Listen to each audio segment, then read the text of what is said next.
వాక్య భాగంలోనికి ప్రార్థన చేసుకుని మనం ప్రవేశిద్దామండి. న్యాయాధిపతుల గ్రంథము 7వ అధ్యాయం 1వ వచనము 204వ పేజీ. అప్పుడు యెరుబ్బయలు అనగా గిద్యోనును అతనితోనున్న జనులందరూ వేకువన లేచి అరోదు బావి యొద్ద దిగగా లోయలోని మోరే కొండకు ఉత్తరముగా మిద్యానీయులు దండుపాళ్యము వారికి కనపడెను. చాలండి, చిన్ని ప్రార్థన చేసుకుందాం. ప్రేమల తండ్రి, కృపగల దేవాంధ్రములనైనా ఇంతవరకునైనా నీ బిడ్డలమైన మా యొక్క సాక్ష్యాలు మీరు విన్నారు, నీ బిడ్డలు సాక్ష్యం ఇచ్చారు, సాక్ష్యాలు మీరు విన్నారు కనుక సాక్ష్యాలకు సంబంధించినటువంటి వారికి రావాల్సిన ఆశీర్వాదాలు దీవెనలు వారి మీద కుమ్మరించండి. ఎవరైతే ఏ అక్రత గురించి నేను ప్రమిస్తానని సాక్ష్యం ఇచ్చారో అక్రతలు తీర్చండి. ఈ సమయం ముందు చదవబడిన లేఖన భాగాన్ని విరిచి వడ్డించండి. ఇప్పుడు వచ్చిన ప్రతి ఒక్క బిడ్డ వెనగల చెవులు, గ్రహింపగల హృదయం, అంగీకరించే మనసు, ఆనందించే ఆత్మ దయచేయండి. నిలబడిన దాసులు మరుగుపరిచి నీ దాసుల ముఖాంతంలోంచి మీరే మాట్లాడండి. నీ దాసుడు పుట్టివాడు మట్టివాడు తండ్రి, నీ దాసుని ప్రభునైన మీ ఆత్మచేత అరికాలు మొదలుగా నన్నెత్త వరకు కూడా మీ స్వాధీనంలో ఉంచుకోండి. నీ దాసునికి బోరగా మీరే ఉండి మాట్లాడండి. నీకు నేను ప్రభు ఈ సమయం అందరైనా ఇప్పుడు వచ్చిన సంఘమంతటితో మీరే మాట్లాడమని సమయాన్ని, స్థలాన్ని మీ చేతులుగా అప్పగించుకుంటూ యేసయ్య ఉన్నతమైన పరిశుద్ధ నామమున ప్రార్థించి మిక్కిలి వినయముతో బ్రతిమలాడి వేడుకొనుచున్నాము తండ్రి, ఆమేన్. ఆమేన్. ప్రియమైన బిడ్డలారా, ఈ న్యాయాధిపతుల గ్రంథము 7వ అధ్యాయంలో మనం చదువుకున్నటువంటి విషయాన్ని జ్ఞాపకం చేసుకుంటే గిద్యోను సైన్యముతో బయలుదేరి యుద్ధానికి వెళ్ళేటటువంటి సమయాన్ని ఇక్కడ మనము జ్ఞాపకం చేసుకుంటున్నాం. మిద్యానీయులు దాదాపు 135,000 మంది బయలుదేరి గిద్యోనుతో యుద్ధం చేయడానికి వచ్చినట్లుగా పరిశుద్ధ గ్రంథంలో మనం చూడగలుగుతున్నాం. అయితే గిద్యోను దేవుని దూత వచ్చి గిద్యోనుతో మాట్లాడినప్పుడు పరాక్రమం గల బలాఢ్యుడా అని పలికినప్పుడు గిద్యోనుకు అనుమానం వచ్చింది. నేను పరాక్రమవంతుడినైతే గానుగు చాటున గోధుమలు ఎందుకు దొల్లగొట్టుకుంటాను? నీవు మమ్మల్ని విడిచిపెట్టావు కదా, నీవు మమ్మల్ని విడనాడావు కదా, అటువంటిప్పుడు వచ్చే పరాక్రమం గల గిద్యోను అని ఎందుకు పిలుస్తున్నావని కొంత బాధపడ్డాడు. ఎవరో గిద్యోను బాధపడిన తర్వాత గిద్యోను తన జీవితంలో తనకున్నటువంటి బలము తెలియక దేవునిని శోధించడానికి, దేవునిని సూచనలు అడగడానికి గిద్యోను బయలుదేరినట్లుగా పరిశుద్ధ గ్రంథంలో మనం చూడగలుగుతున్నాం. 6వ అధ్యాయం చూస్తే గిద్యోను బలవంతుడే, కానీ భయం చేత తనకున్నటువంటి బలాన్ని గుర్తించలేనట్టు స్థితిలో గిద్యోను ఉన్నట్టుగా లేఖన భాగాల్లో మనం చూస్తున్నాం. ప్రియమైన బిడ్డలారా,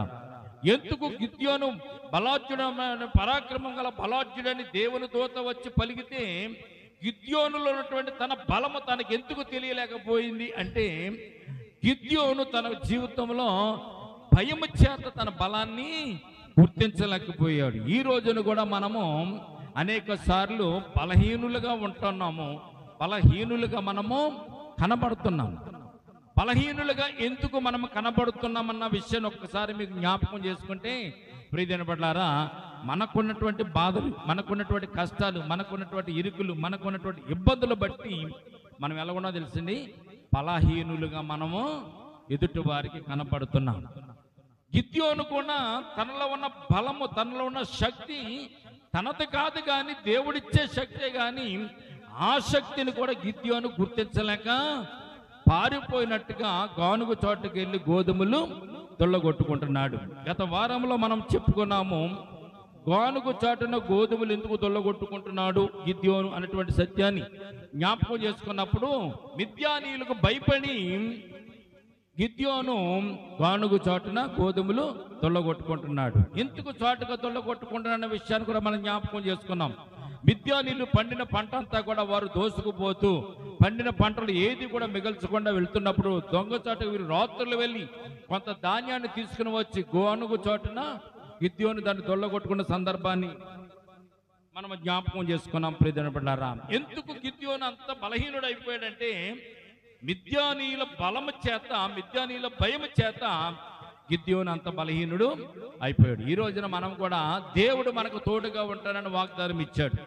దేవుడు మనతో ఉంటానని వాగ్దానం ఇచ్చాడు. దేవుడు మనతో ఉండి మనల్ని ఆశీర్వదిస్తాడని వాగ్దానం ఇచ్చాడు. ఎప్పుడు ఇచ్చాడు వాగ్దానం? అయినా అబ్రహామును పిలిచినప్పుడే దేవుడు మనకు వాగ్దానం ఇచ్చాడు. ఎలాగిచ్చాడు? అబ్రహామా, నీవు నాతో రా, నీ తండ్రి ఇంటిని విడిచిపెట్టి, ఉన్నవారిని విడిచిపెట్టి, బంధువులు విడిచిపెట్టి నేను చెప్పిన దేశానికి నువ్వు రా, వస్తే నేను నిన్ను దీవిస్తాను. ఎలాగ దీవిస్తాను?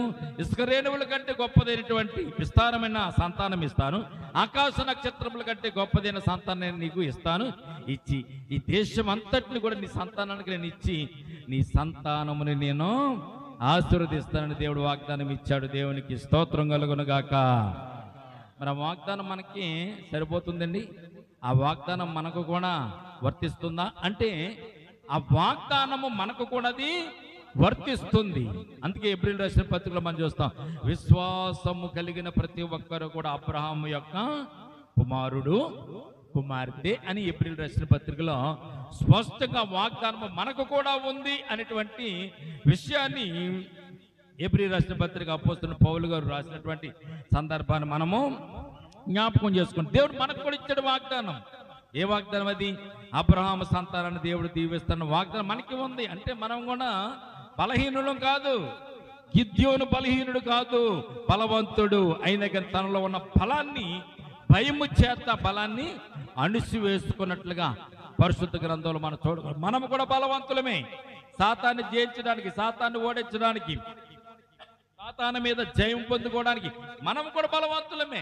దేవుడు మనకు తోడుగా అండగా అయినా ఉన్నాడు. ఆ విషయాన్ని కూడా మనము మనకున్నటువంటి భయము చేత, మనకున్నటువంటి ఇరుకులను బట్టి, ఇబ్బందులను బట్టి మనం ఏం చేస్తూ ఉంటామో తెలుసండి, దానిని మనం అణిసి వేసుకుంటున్నాము, తొక్కుబట్టేస్తున్నాం. మనలో ఉన్న బలాన్ని బయటి వారికి చూపించలేకపోతున్నాము. ఇక్కడ దేవుడు గిద్యోను పిలిచిన తర్వాత, గిద్యోను పలకరించిన తర్వాత, గిద్యోను మిద్యానీయులను జయించడానికి నేను నీకు బలాన్ని ఇస్తాను అని దేవుడు వాగ్దానం చేసిన తర్వాత గిద్యోనికి నమ్మశక్యం కాలేదు, గిద్యోనికి నమ్మకం కలగలేదు. ఎందుకంటే 7 సంవత్సరాల బట్టి అప్పటికి మిద్యానీయులు ఈ యొక్క ఇశ్రాయేలు జనాంగాన్ని బాధ పెట్టేస్తున్నారు, ఇబ్బంది పెట్టేస్తున్నారు. తినడానికి తిండి లేక, ఉండడానికి వసతులు లేక వారిని చాలా నాన్న ఇబ్బందులు పెట్టేస్తున్నప్పుడు గిద్యోను అనుకున్నాడు, దేవా నీవు గనక మాకు బలం ఇచ్చి మిద్యానీయులను గెలవడానికి నాకు శక్తిని ఇస్తానని నువ్వు చెప్తున్నావు కదా, అయితే నాకు ఒక సూచనను కనపరచు అన్నాడు దేవుని దగ్గర. ఎవరు?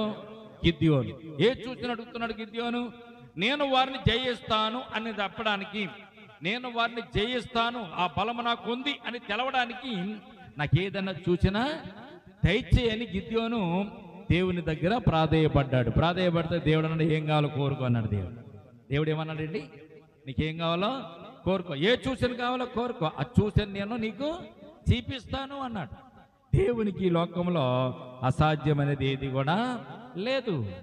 కానీ ఇవన్నీ మనకు తెలిసి, ఇవన్నీ కూడా మనకు అర్థమయ్యి అర్థం కానట్టు, తెలిసి తెలియనట్టు కొన్నిసార్లు మనం ప్రవర్తిస్తూ ఉంటాము. సాతానికి భయపడి ఇంట్లో మనం కూర్చుని తాకుని ఉంటాం. ప్రియదనబడ్లారా, ఈ సమయం ముందు మీరు జ్ఞాపకం చేసుకోండి. దేవుడు మనకు శక్తిని ఇస్తానన్నాడు, దేవుడు మనకు బలాన్ని ఇస్తాడు, దేవుడు మనకు ధైర్యాన్ని ఇస్తాడు, ఆయన మనకు కాపుదల కూడా ఇస్తానని చెప్పాడు. చెప్పినప్పుడు మనం నమ్మాలి, విశ్వసించాలి. విశ్వసించిన వారికి గొప్ప కార్యాలు జరుగుతాయి. అయితే గిద్యోను దేవుని సూచనలు అడిగాడు. ఏ సూచనలు అడిగాడు? ఆ సూచనలు బట్టి గిద్యోనికి ధైర్యం ఎలాగొచ్చింది, ఎంతమందితో గిద్యోని వెళ్ళి యుద్ధం చేసి జయించాడన్న విషయాన్ని ఈ మధ్యాహ్న కాల సమయం మనం జ్ఞాపకం చేసుకుందాం. చదువుదామా? 6వ అధ్యాయము. ఏమి సూచనలు అడిగాడో, సూచనలు ఎలాగ నెరవేరినాయో పరిశుద్ధ గ్రంథంలో 6వ అధ్యాయంలో మనము చూద్దాం. ప్రియజన బిడ్డలారా, చూడండి 36వ వచనం చదువుతామండి. అప్పుడు గిద్యోను, నీవు సెలవిచ్చినట్లు నా చేత ఇశ్రాయేలీయులను రక్షింపనుద్దేశించిన ఎడల, ఇక్కడ సూచన అడుగుతున్నాడు. నేను కళ్ళమన గొర్రె పోచ్చు ఉంచిన తర్వాత నేల ఎంతయు ఆరి ఉండగా ఆ గొర్రె బొచ్చు మీద మాత్రమే మంచు పడిన ఎడలా నీవు సెలవిచ్చినట్లు ఇశ్రాయేలును నా మూలంగా రక్షించదవని నేను నిశ్చయించుకొందును అని చెప్తున్నాడు గిద్యోను. దేవునికి స్తోత్రం కలుగును గాక. దేవుడు దగ్గరికి వచ్చి దేవుడు కనపడి నిన్ను నేను బలపరుస్తాను, మిద్యానీల మీద నీకు విజయాన్ని ఇస్తాను, మిద్యానీలు నువ్వు గెలుస్తావు, నువ్వు న్యాయాధిపతిగా ఉంటావు, నిన్ను గొప్ప న్యాయాధిపతిగా చేస్తానని దేవుడు చెప్పినప్పుడు కూడా గిద్యోనికి ధైర్యము సరిపోలేదండి. గిద్యోనికి ధైర్యము సరిపోలేదు. కారణం ఏంటంటే అప్పటికి 7 సంవత్సరాలు బట్టి నలిగిపోయి వేదన పడి మిద్యానీయుల యొక్క బలము, మిద్యానీయుల యొక్క శక్తి, వారి బలాన్ని బట్టి, వారి శక్తిని బట్టి ఇశ్రాయేలును చాలా ఇబ్బంది పెడుతున్న సందర్భాన్ని గిద్యోను చూశాడు.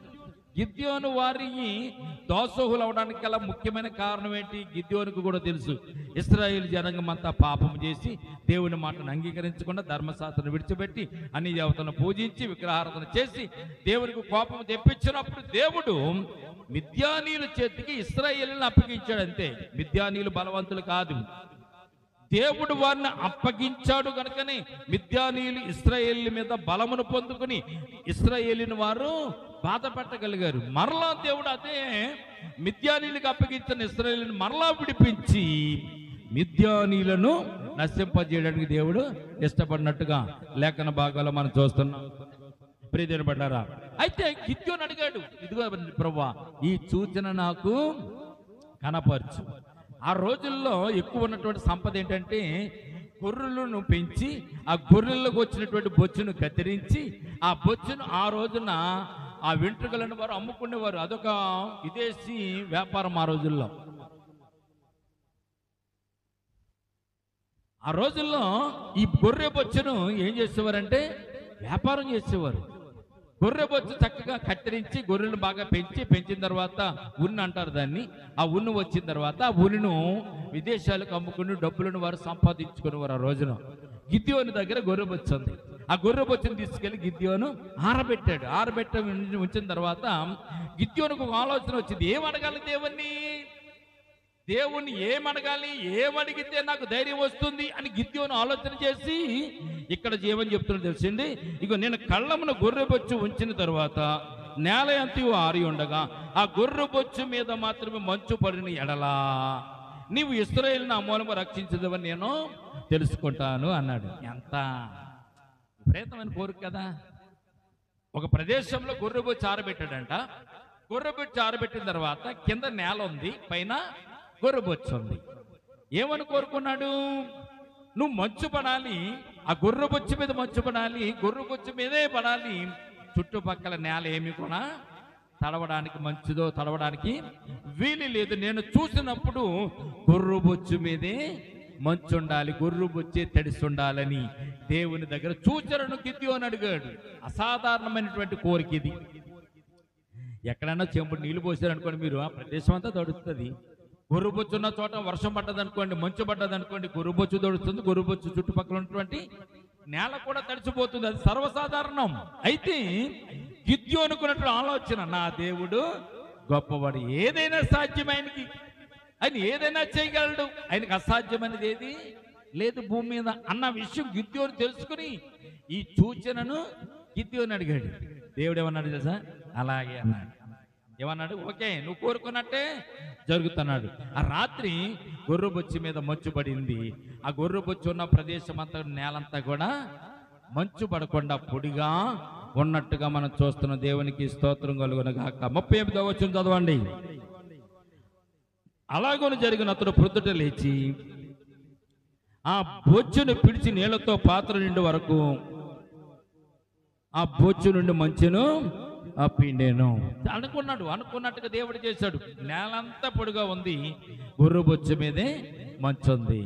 1 గంట 2 గంటలు ఆలోచించాడు. గొర్రెబొచ్చు మీదే మంచు ఉంది, నీళ్ళు వచ్చిన మానుంది. ఒకవేళ మంచు పడి, కొద్దిగా మంచు పడి నేలంతా మరలాగా ఎండకి ఎండిపోయిందేమో, ఇది కూడా ఒక రకంగా జరిగి ఉండొచ్చు కదా.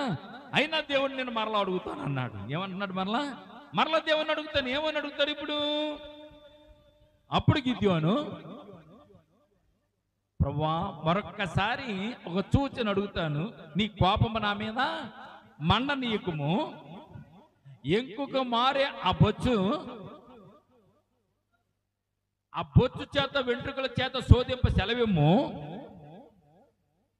నేలంతటి మీద మంచు పడి ఉండగా ఆ బొచ్చు మాత్రమే పొడిగా ఉండనమ్మని దేవునితో మరలా సూచన అడిగాడు. దేవునికి స్తోత్రం కలుగునుగాక. ఈ సందర్భంలో గిద్యోను గురించి నేను సంతోషిస్తానండి. గిద్యోను ఆలోచన బట్టి నేను సంతోషిస్తాను. గిద్యోను కోరుకున్న కోరికను బట్టి నేను ఆనందిస్తాను. ఎందుకంటే తనలో ఉన్నటువంటి అవిశ్వాసాన్ని అంతటిని కూడా తొలగించుకోవడానికి, తనలో ఉన్న అపనమ్మికను తొలగించుకోవడానికి గిద్యోను దేవుని చేత ఒక సూచనను అడిగాడు. అడిగిన సూచన కూడా మామూలుగా అడగలేదు, చాలా గొప్పది అడిగేశాడు. అడిగి ఒకసారి దేవుడు సూచన ఇచ్చాడు. దేవుడు చెప్పినట్టుగానే, దేవుడు అనుకున్నట్టుగానే, గిద్యోను అనుకున్నట్టుగానే నేలంతా పొడిగా ఉంది. ఆ యొక్క వెంట్రుకల మీద, బొచ్చు మీదే మంచు పడింది. ఆ మంచును పిండినప్పుడు నీళ్లు వచ్చినాయి. గిద్యోనికి సాటిస్ఫాక్షన్ ఓకే. అయినా కానీ మరొకసారి శోధించడానికి ప్రయత్నం చేశాడు. మరలా అన్నాడు, ప్రభువా, ఈసారి నీ కోపం నా మీద మండనివ్వద్దు. నాకు అనుమానం కొద్దిగా ఉంది, ఆ కొద్ది అనుమానం కూడా నేను తీర్చేసుకుంటాను. కనుక ఈసారి నేలంతా తడవాలి, గొర్రె బొచ్చు మాత్రం తడవకూడదు, పొడుగా ఉండాలని మరలా దేవుడిని అడిగాడు. దేవుడు కోపగించుకుంటాడు. తనలో ఉన్న అపనమ్మికను తీసివేయడానికి, తనలో ఉన్న అవిశ్వాసాన్ని తీసివేయడానికి దేవుడు ఇష్టపడ్డాడు. ఇష్టపడినప్పుడు మరి మిద్యానీయుల మీద గెలుపు పొందాలని, మిద్యానీయుల మీదకి యుద్ధానికి వెళ్ళాలంటే ఇతనికి ధైర్యం కావాలి. దేవుడు గొప్ప బలవంతుడే, శక్తివంతుడే, కానీ ఆ శక్తి తనకి ఇస్తున్నాడు అన్నప్పుడు గిద్యోను తట్టుకోలేకపోయాడు. 7 సంవత్సరాలు మిద్యానీయుల చేత బాధపడినటువంటి గిద్యోను ఒక్కసారి నువ్వు బలవంతుడు అన్నప్పుడు గిద్యోను ఆ మాటలను ఒప్పుకోలేకపోయాడు. అందుకే అవిశ్వాసం ఉండటం వల్ల ఒప్పుకోలేకపోయాడు. కొంత విశ్వాసము, ఆ గొర్రె బొచ్చు తడిచి నేలంతా పొడుగున్నప్పుడు కొంత విశ్వాసం వచ్చింది. మరలా ఉన్నటువంటి అపనమ్మిక పోగొట్టుకోవడానికి మరలా అడిగితే దేవుడు మరలా అదే రీతిగా ఇంకొక మారే బొచ్చు చేత శోధింప సెలవిమ్ము, నేలంతటి మీద మంచుపడి ఉండగా ఆ బొచ్చు మాత్రమే పొడుగా ఉండనిమ్ము అని దేవునితో అనగా రాత్రి దేవుడు అలాగే చేస్తుంది. నేల అంతటి మీద మంచు పడిన బొచ్చు మాత్రమే పొడుగా ఉండి తెల్లారి లేచి చూశాడు గిద్యోను. తెల్లారి లేచి చూసేసరికి నెలంతా తడిగా ఉంది, ఎక్కడ చూసినా తడిగా ఉంది, కానీ గొర్రె బొచ్చు మాత్రం పొడుగా ఉన్నది. దేవునికి స్తోత్రం కలుగునగాక. గిద్యోనులో ఉన్నటువంటి భయం పోయింది, గిద్యోనులో ఉన్నటువంటి అపనమ్మిక పోయింది, గిద్యోనులో ఉన్నటువంటి అవిశ్వాసము తొలగిపోయింది. ఎందుకంటే దేవుడు ఈ 2 సూచనలను బట్టి గిద్యోనును బలపరిచినట్లుగా లేఖన భాగాల్లో మనం చూడగలుగుతున్నాం. దేవునికి స్తోత్రం కలుగునుగాక. మన జీవితంలో కూడా అనేకమైన సమస్యలు, అనేకమైన ఇరుకులు, అనేకమైన ఇబ్బందుల్లో దేవుని మహిమను, దేవుని యొక్క కృపను, దేవుని యొక్క ఆశీర్వాదాలను మనము తొంగి చూడలేకపోతున్నాం. దేవుడు చేసేవాడని నేను చెప్తాను, దేవుడు నిన్ను దీవిస్తాడమ్మంటాం, కానీ నీకు అపనమ్మిక ఎక్కువ. ఎందుకంటే వచ్చిన కష్టాలను బట్టి, వచ్చిన ఇబ్బందులు బట్టి, వచ్చిన ఇరుకులను బట్టి నువ్వు ఆ అపనమ్మికలో ఉండిపోయావు కనుక, గిద్యోనులాగా అవిశ్వాసాన్ని విడిచిపెట్టలేకపోయావు కనుక నువ్వు అపనమ్మికతో ఉండడం సర్వసాధారణమే. కానీ దేవుడు నీకు కృప చూపించినప్పుడు అవిశ్వాసాన్ని నుంచి నువ్వు బయటకు తిరిగి మరలా దేవుని దగ్గరికి నీవు వస్తావు. దేవునికి స్తోత్రం కలుగునుగాక. నిజమే, దేవుడు కరుణిస్తానని చెప్పాడు, కటాక్షిస్తానని చెప్పాడు. అప్పుడు గిద్యోనికి చాలా ధైర్యం వచ్చేసింది. గిద్యోనికి ధైర్యం వచ్చేసి నేను యుద్ధానికి వెళ్తాను ప్రభువా అన్నాడు. యుద్ధానికి వెళ్తానంటే ఎలాగ వెళ్తావు, యుద్ధానికి ఎంతమందితో వెళ్తావు యుద్ధానికి అని అన్నప్పుడు గిద్యోను కొంతమందిని ఏర్పాటు చేసుకుని బయలుదేరి వెళ్తున్నట్టుగా మనం చూస్తున్నాం. అక్కడ మిద్యానీయుల సంఖ్య ఎంతో తెలిసింది, 1,00,000. చూడండి, అక్కడ మనం చూస్తే 1,35,000 మంది మిద్యానీయులు. వారు సిద్ధపడి వారు లోయ దగ్గరికి వచ్చేవారు, అక్కడ కాపు కాస్తున్నారు గిద్యోను మీద యుద్ధానికి. గిద్యోను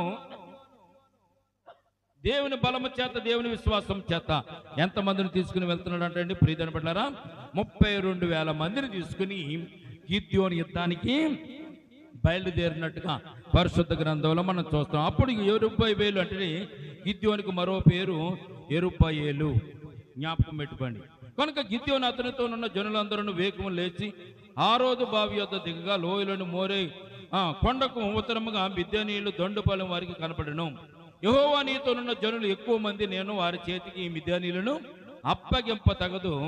ఇశ్రాయేలీయులు నా బాహుబలమును రక్షణ కలుగు చేసుకుని నా మీద అతిశయించుదురేమో. కాబట్టి నీవు ఎవడు భయపడుచున్నాడో, ఎవడు వణుకుచున్నాడో వాడు త్వరపడి గిలాదు కొండకు తిరిగి వెళ్ళవాలని జనులు విన్నట్లు ప్రకటింపమని గిద్యోనుతో సెలవించినప్పుడు జనుల నుండి 22,000 మంది తిరిగి వెళ్ళిపోయిరి. గిద్యోను 32,000 మందిని బయలుదేరి తీసుకుని యుద్ధానికి వెళ్ళడానికి బయలుదేరితే దేవుడు అన్నాడు, గిద్యోను ఈ 32,000 మంది నీకు అవసరం లేదు, 32,000 మంది నీకు అవసరం లేదు. అదేంటి బ్రహ్మ, అక్కడ 1,35,000 మంది ఉన్నారు, అక్కడ 35,000 మంది ఉన్నారు, నేను 32,000 మందితో వెళ్తుంటేనే వద్దంటావేంటి ప్రభువా అంటే, యుద్ధం చేసేది మీరు కాదు, యుద్ధం చేసేది నేను.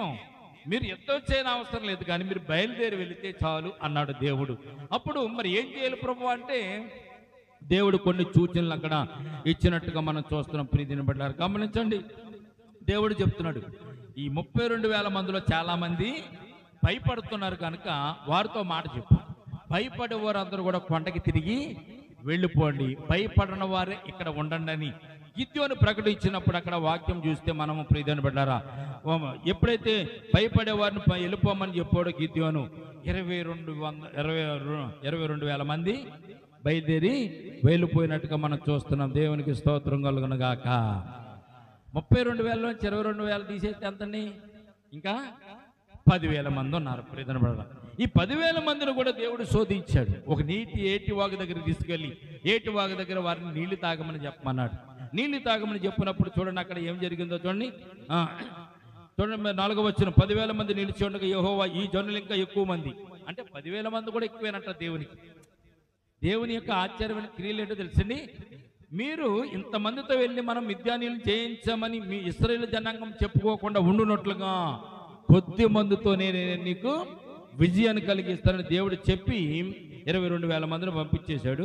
మరలా 4వ వచనం మనం చూస్తే 10,000 మంది నిలిచి ఉండగా యెహోవా ఈ జనులు ఎక్కువ మంది, నీళ్ల యొద్దకు వారిని దిగజేయము, అక్కడ నీ కొరకు వారిని శోధించుదను, ఇతడు నీటితో కూడా పోవాలని నేను ఎవరిని గురించి చెప్పుదునో వాడు నీతో పోవాలని చెప్పినప్పుడు వారు నీళ్ల దగ్గరికి వెళ్ళినట్టుగా మనం చూస్తున్నాం. 5వ వచనం, అతను నీళ్ల యొద్దకు జనులను దిగజేసినప్పుడు యెహోవా కుక్క గతుకున్నట్లు తన నాలుగుతో నీళ్లను గతికిన ప్రతివానిని, త్రాగుటకు మోకాళ్ళు కృంగిన ప్రతివానిని వేరువేరుగా ఉంచమని గిద్యోనుతో సెలవిచ్చెను. అప్పుడు చేతితో నోటికి అందించుకొని గతికిన వారి లెక్క 300 మంది తేలారు. ప్రియమైన బిడ్డలారా, కుక్క గతికినట్టు మోకాళ్ళు ఉండి తాగిన వారు కొంతమంది, చేతితో నీళ్లు తీసుకుని తాగిన వారు కొంతమంది. మోకాళ్ళు నీళ్లు తాగిన వారు ఎటువంటి వారు అంటండి? బలము లేనివారు, శక్తి లేనివారు, ఓపిక లేనివారు, నిరీక్షణ లేనివారు. కనుక మోకాళ్ళు ఉండి తాగిన వారు మనకు అవసరము లేదు. 7,000 మంది కూడా తీసేయమన్నాడు. మరి ఎవరు కావాలి? చేతితో నీళ్లు తీసుకుని గతికినట్టుగా తాగినటువంటి వారు 300 మంది చాలు. 300 మందితోనే నేను నీకు విజయాన్ని కలిగిస్తానన్నాడు దేవుడు. దేవునికి స్తోత్రం కలుగును గాక. దేవుడు 32,000 మంది వద్దన్నప్పుడు, 22,000 మంది కూడా వద్దన్నప్పుడు, 7,000 మంది కూడా వద్దన్నప్పుడు గిద్యోను ఎందుకు ఒప్పుకున్నాడు? ఈ సందర్భంలో ఆ విషయాన్ని జ్ఞాపకం చేసి ప్రార్థన చేస్తాను. గిద్యోనికి బలం వచ్చింది, గిద్యోనికి ధైర్యం వచ్చింది. ఏ ధైర్యం వచ్చింది? గిద్యోను ఏదైతే తన గొర్రె బొచ్చును బట్టి దేవునిని సూచన అడిగాడో ఆ సూచన నెరవేరినప్పుడు దేవుడు ఏది చెప్తే అదే జరుగుతుందన్నటువంటి విశ్వాసాన్ని గిద్యోను కనుకొని విశ్వాసంతో నమ్మికతో ఉన్నాడు. కనుక 22 మంది 32 మంది వద్దన్నా, 22 మంది కూడా వద్దన్నా, 7,000 మందిని కూడా తీసివేసిన 300 మందితోనే యుద్ధానికి వెళ్ళమని దేవుడు చెప్పిన గిద్యోనికి మంచి విశ్వాసం దేవుని మీద కలిగి దేవుడు ఏది చెప్తే దానిని జరిగించడానికి గిద్యోను ఇష్టపడినట్టుగా మనం చూస్తాం. దేవునికి స్తోత్రం కలుగును గాక. అయితే ఈ 300 మంది ఏమైనా యుద్ధం చేశారా అంటే యుద్ధం చేయలే. 300 మంది కూడా యుద్ధం చేయలే. మిద్యానీయుల దగ్గరికి వెళ్ళి మిద్యానీయుల మీద ఒక కత్తి కానీ, ఒక డాలు కానీ, ఒక బాకు కానీ, ఈటి కానీ విసరకుండా మిద్యానీయులందరిని కూడా జయించులాగున దేవుడు గిద్యోనికి చక్కని ఆలోచన ఇచ్చాడు. దేవునికి స్తోత్రం కలుగును గాక. గిద్యోను ఈ 300 సైన్యాన్ని వేసుకుని వారి దగ్గరికి వెళ్ళి వారిని చంపకుండానే వారిలో వారు పొడుచుకుని, వారిలో వారు చంపుకుని చనిపోయేలాగా దేవుడు అక్కడ తన దూతను పంపించి మిద్యాని 135,000 మంది వారికి వారే పొడుచుకుని వారికి వారే చనిపోయి వారు పడి ఉన్నట్టుగా చూశాడు. గిద్యోను తన సైనికులు వేసుకుని అక్కడికి వెళ్ళేసరికి వారందరూ చచ్చిపోయి ఉన్నారు.